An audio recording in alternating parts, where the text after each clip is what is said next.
welcome. Thank you for joining me at What Else? Maria Loves to Talk. And what I'm talking about, you guys, I'm talking about really one major story that was in the news this week or last week involving a parent, a mom and her boyfriend that abused her children, and two other well-known stories that's also gross. I shouldn't say gross, just sad. I mean, it makes me wonder, why have a child if you're not going to take care of your child? You're supposed to, a parent, especially the mom, because you're the one gave birth to them, you're supposed to love them, nurture them, just love on them, not hate on them.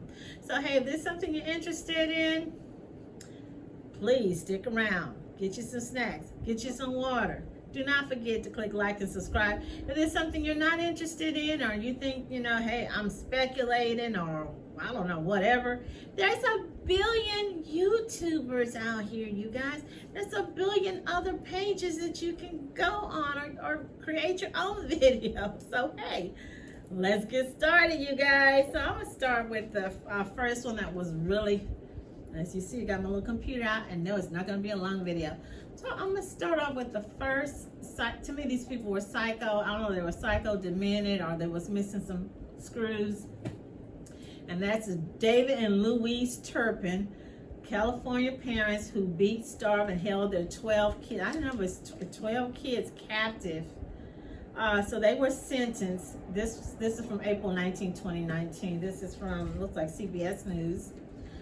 So I think that was probably one of the most, or at least we thought at that time, the most horrific, because I had never heard, I've heard, people whipping their kids, I never heard of it that severe, especially when they put on an act like they were such, the mom and dad of the year. So these people, is saying here, they were sentenced to life in prison. The husband and wife pleaded guilty in February to 14 counts each of torture, dependent, adult abuse, and child endangerment and false imprisonment. The judge ruled the couple will be eligible for parole. I don't know why do they say sentence for life, and then you're saying they're eligible for parole in 25 years. I don't know how old they are. They don't look like they're gonna last, okay? So here someone is saying, my parents took my whole life from me, and now I'm taking my life back, said the couple's daughters. Life may have been bad, but it made me strong. I saw my dad change my mom.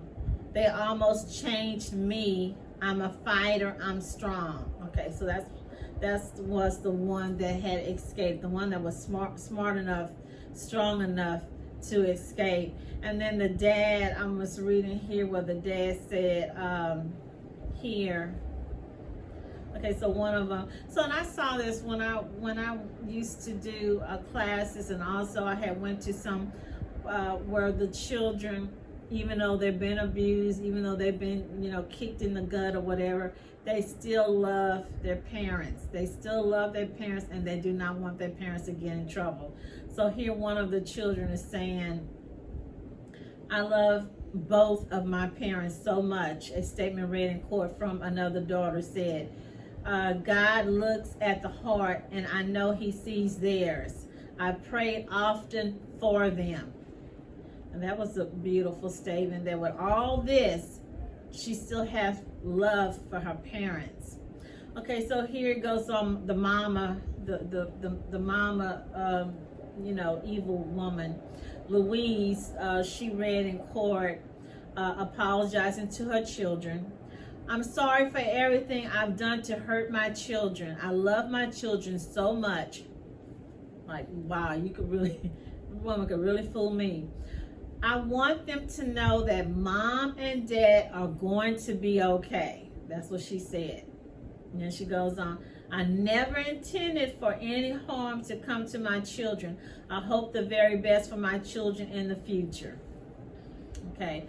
Then I just saw the daughter, I think the one that had came forward, they were just on the news at the beginning of the year, if I'm not mistaken, talking about they had to split them up into different foster homes, and they still end up being abused. I don't know, someone was sexually molested, but someone was molested as well, so they were still abused after all these horrors.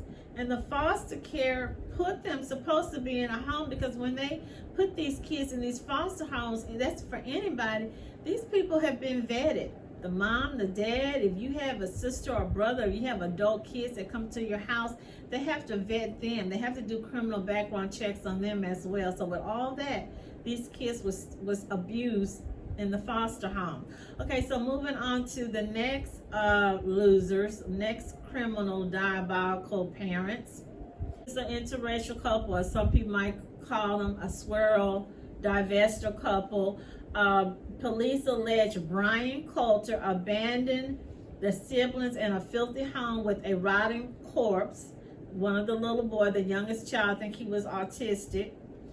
They would walk around flaunting their little matching jogging track suits. Him and the mama. I don't think they were married. Okay, so his name is Brian Ward Coulter, 31. He killed the little boy. The little boy name was Kendrick Lee, with his fists and feet around Thanksgiving 2020. Left the children, the two older kids, in the house with that dead body of their brother that ended up being mummified, and him and the children mom went somewhere else. Now, I don't know if these people were on housing, Section 8, how they were paying their bills, where they worked, because I never got that part of the story. So right here it says, I'm starting at the beginning, a Texas man charged with felony murder for allegedly beating his girlfriend's 8-year-old son to death. As a woman, you don't even have to be a mom. Just being a woman, being a nurturing woman. How can you sit and see someone abuse a child, and then you, the mom, a child that you gave birth to, and you're not even the father? How can you let someone put hands on your kid? I don't understand that. Okay, so they abandoned the victims. It was 3 young brothers to fend for themselves in a filthy house, decaying corpse. I think they were going to the neighbor next door or in the next apartment, and she was feeding them, but she didn't know what was going on. I don't understand how she didn't, not blaming the neighbors, but she said she would see the parents. I don't know how she didn't smell that smell, why she didn't call the police, why they didn't contact the leasing people. That part I never really understood. Okay, so then they go on to say it's mom, and she just looks really slow, desperate, and thirsty. Okay, just saying. I know we got some women do anything to get a man or keep a man. They're just so happy they got them a boyfriend, or they got a lover, or they're a cougar and they got a younger man. Just saying. Okay, so they said Gloria Yvette Williams, 35, left the dry skeletal remains behind in the Houston area apartment they shared with the 4 kids, 2 of whom are believed to be autism. Harris County Sheriff Ed Gonzalez. The surviving brothers, aged 7, 10, and 15, were only rescued from the deplorable home after the 15-year-old reportedly texted his mom to say he couldn't take it anymore, and then he called 911. So they had a little cell phone, okay? I don't know why he didn't tell the neighbor all this. So I think one of the children, I don't know, she became depressed. The father had died or passed, so when he passed, maybe it was too much for her. I don't know. Maybe it was too much that she just lost it, but she heard and found her boyfriend. So here they go on. They said, so when they went to court, Williams said in court that she knew her son was dead last November, but that Coulter told her not to report it to the police, and that she feared the kids would be taken away and she would be jailed. Okay, how do you keep from being jailed? How do you keep from being reported? Is to treat your kids right. To treat your kids like a human being. To treat your kids like they're the best thing since bread, since honey. You don't put a boyfriend over your kids. Okay, so you know, I'm just lost with that. How she had him, the boyfriend, how she had him running things. I don't know if they gave them a sentence. Yeah, I was trying to see had they been sentenced. I also was trying to see when all this is going on, where's grandma? Where's grandpa? Where's the uncles and the aunties? Where's the cousins? I have nieces and nephews. As they were young, I would check on them. We would go visit them. We would pick them up. We would take them places. We would go on trips together. I don't know why these people not visiting, checking on these kids, calling these kids. Because if they did that, all that stuff would have been avoided. Brian Coulter has been indicted for capital murder, okay, according to Harris County District Attorney Andrea Ball. It is the intentional killing, it's the intentional knowing and killing of a child under 10. And Gloria Williams has been indicted on injury to a child, serious bodily injury, and tampering with a corpse, which is second-degree felony. So they haven't went to trial yet. It has, but I know pretty sure they will get life because I believe they had $1 million bond. So those two diabolical, evil witch and warlock, they had no business being around kids. I don't know if the man had took control of everything. I still kind of think this lady, Miss Gloria, she looked like she probably could have been depressed, PTSD from her husband passing, and then she's got these kids, and this guy came and took advantage of her. You know, I don't know. So the whole thing is sad. And those kids, they are with relatives now. They should have been with relatives to begin with. Okay, so moving on to the next one. And this one happened, I believe, this week. Okay, so this lady here, her name is Zaikiya Duncan. She's 40. And her boyfriend, Jova Terrell, 27. Nice looking lady. Nice looking. She doesn't even look 40. She's, I guess, a cougar. Got a 27-year-old boyfriend. So what they were doing, shackling her kids, torturing her kids. Moved from Baton Rouge, Louisiana to Texas, living in a big old house. I kept trying to find out what they did for a living or what. So here it says, Zaikiya Duncan, Zaikiya, mom of tortured Texas teens, posted unsettling videos. She was even posting videos from a few years back of them doing TikTok dances. Okay, so here they're saying that they were arrested. They had been arrested after the 16-year-old twins managed to break free from handcuffs and they fled to a neighbor's home. Now, what's unsettling to me, and hey, you know, if you got somebody knocking at your house in the middle of the night at 11, 12 o'clock, yeah, we're in Texas, but it don't mean we're gonna open our door to somebody. And then you've had cases where people open the door or they get their gun and shoot through the door. So they went to a couple homes. So finally, one lady, I think this lady says she's a nurse, she opened the door and she let them in. So here it says, the boy and girl were allegedly shackled by the couple and abandoned inside their Houston home. Looks like a little mini mansion, big old two-story, two-car garage, where they said they had been forced to drink their own urine and their own, you know what, okay? And and y'all know, check out my food stamp video, and I'm gonna do another part to that when I talk about Medicaid fraud, but not mainly with hospice and hospitals. I'm pretty sure this lady was getting benefits. Just saying, I'm not speculating, maybe I am speculating, but I think I would know. So you're getting maybe about $1,000 and you can't feed your kids? Okay, we got a problem. We got a big problem here. So here they're saying, despite horror accounts, Duncan portrayed the household as anything but a den of horror on social media postings.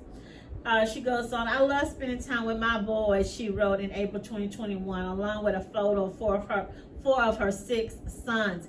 You are a blessed woman. You're blessed if you are a mother of 4 daughters, or you're a mother. I know one lady, she had 6 girls. This lady has 6 sons. You are blessed and highly favored, but you don't even recognize your blessing. You just that missing some neurons in your head. You don't even realize. Okay, so moving on. She would let boyfriend whip up on the kids. She would basically tell him, hey, go whip up on them to get them in line. So here they say in the following month, she congratulated her youngest son from graduating from public school. Congratulations to my baby boy, Nicholas, on all his accomplishments this year. Also, I'm going to post something I found from Twitter, from the father's page. And my gosh, this child hand is just look like it's rotten.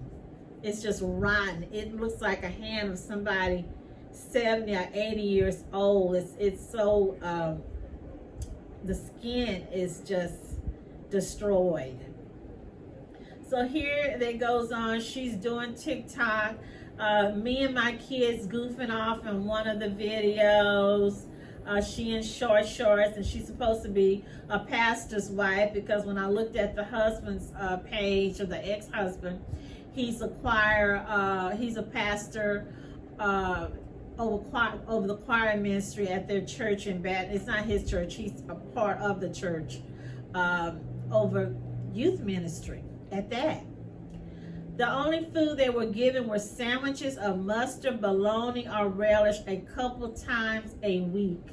That's what the authorities said, a couple times a week. And when I had my nieces and nephews and their friends would come over,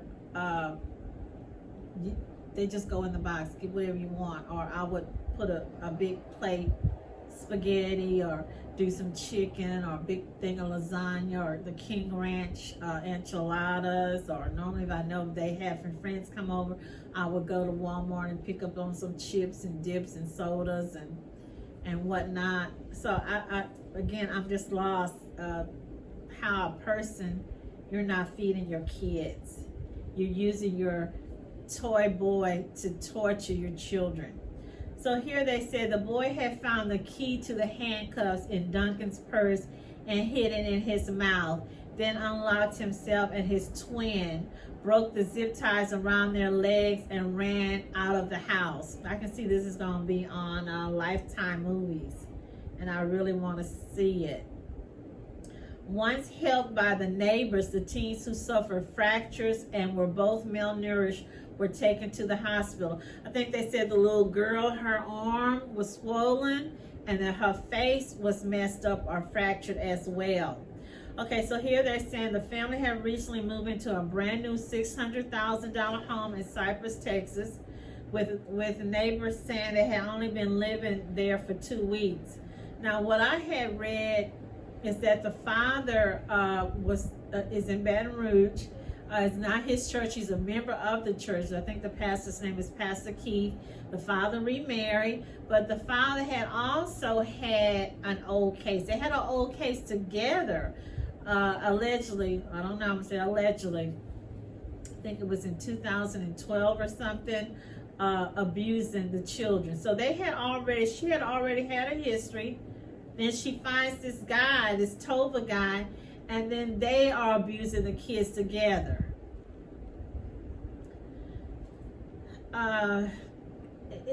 It's one thing when you have an outsider, like the teacher, maybe a neighbor, or a child say they were abused on the bus or the metro bus, but it's another when it's in a home, when it's the mother, when it's the grandmother, when it's the mother's boyfriend or the stepfather. I wish these kids the best. They're going to need a lot of therapy. I was checking out the father's Twitter page, and I noticed he didn't have pictures of the kids. I didn't see him talking about the children. I was trying to find, yes, I'm nosy. I was trying to find their Facebook page. I couldn't find the Facebook page for the father, but I will post, saw a picture of him and his new wife, I just find it just weird. And I saw some people was on the Facebook page for the church or posting or tagging the church, asking why was the father Nicholas Menia, Menia, why was he over the youth ministry, or why was he in the church, or why wasn't he doing anything to protect those kids? Or better yet, they had a case together abusing their children when she was back home in Baton Rouge. So this is happening too much. And if you notice, you guys and gals, it's not just it's these people over here or it's this person over here. I'm seeing everybody, black, white, Hispanic, different income levels, different income groups, different education. I don't know if these parents probably should have took parenting classes before they had kids. I don't know if the family members are protecting them or scared to report or say anything. I don't know. I don't know. And I also wonder, why weren't these kids in school? The same thing with the other children. I noticed the Turpin kids and the woman, the other children, where the little autistic child was beat up by the Coulter boyfriend. I noticed they do not have them in school. And why isn't the school going and doing research or investigation on what happens when a child does not come back to school? Something needs to be done. So hey, leave me your comments. Lift these kids, these families up in prayers, these children, because they need emotional help, physical help. They need to be put in good homes. At this point, I don't even trust them being put with the dad. I don't even know to trust them be put with grandma or grandpa, because someone should have been checking on these children. So hey, I need you to leave me those comments. What do you think? What do you suspect? Have you heard of this before? What is needed? How can it be prevented? So hey, thank you for joining me at Maria Loves to Talk.